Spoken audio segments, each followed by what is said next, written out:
A los 12 años me explotó la cabeza al conocer los números imaginarios. ¿Alguien más sufrió con ese extraño concepto? Antes que nada, si te mola, suscríbete, dale al me gusta y pon un hola en comentarios. Bueno, pues son números en parte simbólicos que sirven para representar un resultado que es imposible de acuerdo con las normas de los números reales, ya que el resultado de la raíz cuadrada de un número negativo no existe, pero su existencia extendería los cálculos matemáticos, beneficiando así los avances científicos.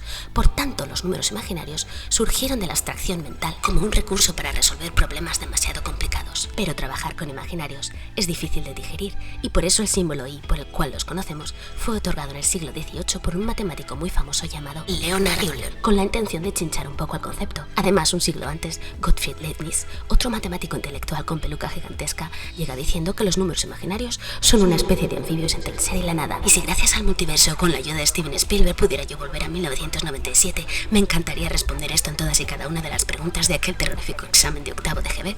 Pero lejos de toda broma, esa frase tiene mucho sentido. Y es que todo hubiera sido distinto si me hubieran explicado que estos números tan puñeteros son de gran utilidad a la hora de investigar una quinta dimensión, lo que podría acercarnos más a revelar incógnitas como el comienzo o el infinito. Quizás para entender conceptos tan complejos como estos deberíamos comenzar por una visión global del todo, abarcando lo que no corresponde a las normas reales, que es donde radica la explicación del tiempo imaginario propuesta por Hawking. Término que puede confundir, pues no significa que no exista, sino que simplemente se encuentra en una dirección diferente al tiempo que experimentamos los seres vivientes de este planeta. La línea temporal imaginaria es perpendicular a la línea real, tal como lo son los números imaginarios para con los reales. El tiempo imaginario es una forma de ver la dimensión temporal, al igual que si fuera espacial, haciendo posible moverse en el tiempo de adelante a atrás y viceversa. Y es que el transcurrir del tiempo, lejos de ser una medida, es la cuarta dimensión, que nació hace 13.700 millones de años a partir de la explosión de un diminuto punto, y junto a las otras tres dimensiones enmarca todos los sucesos físicos del universo que conocemos. En consecuencia, una gran mayoría de expertos concluyen que el tiempo es finito hacia el pasado, pero no necesariamente hacia el futuro, porque si la expansión del tiempo no se para, entonces el tiempo será infinito.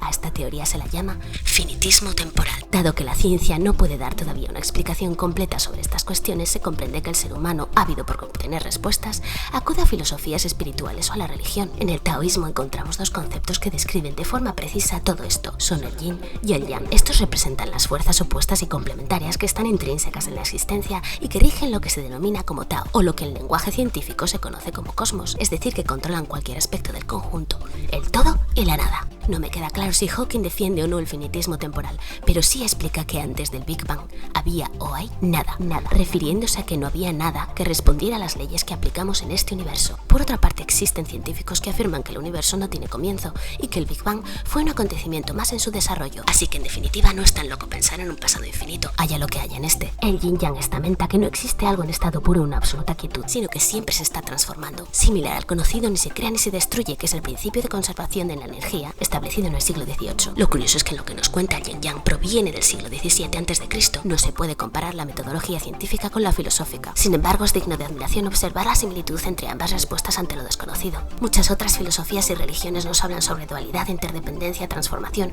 y sobre todo del concepto de lo eterno, algo fundamentalmente intrínseco en todos nosotros. A mediados del siglo XX se publica el principio cuántico de la complementariedad, que de nuevo atiende a los principios trascendentales de que cada ser, objeto o pensamiento posee un complemento del que depende para su existencia y que a su vez existe dentro de él mismo. ¿No es esto lo que se dice sobre el alma, la vida después de la muerte o sobre Dios en cualquiera que sea su versión? Pues cuando hablamos de ese mundo etéreo, no es que cueste mucho relacionarlo con la hipótesis del tiempo imaginario defendida por Hawking.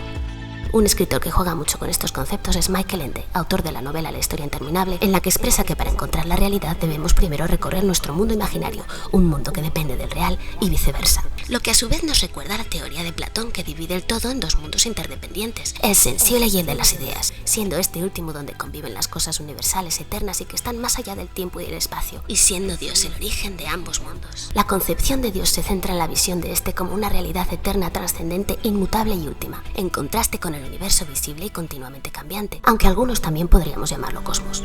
Es un ente desconocido que simplemente es aceptado como tal. Como dijo Kant, el universo simplemente es, y lo que fue o será en él tiempo real solo tiene importancia para los seres conscientes que lo habitan, pero no para explicar su esencia misma. Básicamente que no nos molestemos, y es que se cree que se conoce tan solo el 95% de nuestra realidad. Vamos, que no sabemos nada, pero somos parte del mejunje cósmico en el que todo está relacionado. Y no es la cuestión si somos o no importantes, tan solo somos. Hay que valorar y cuidar esa conciencia humana que queda ojiplática ante tantos misterios. Ese cerebro que explota de puro shock y curiosidad. A fin de cuentas, ¿no es esa la perspectiva del niño que todo el mundo quiere conservar eternamente dentro de sí? ¿No es acaso una sensación increíblemente abrumadora el darse cuenta de la existencia aunque no se comprenda? Y parece que el Big Bang neuronal que me produjeron los números imaginarios en octavo de GB ha dado mucho de sí. Y aunque siempre solo es un momento, os espero en el próximo capítulo. Suscribiros, muchas gracias, adiós, goodbye.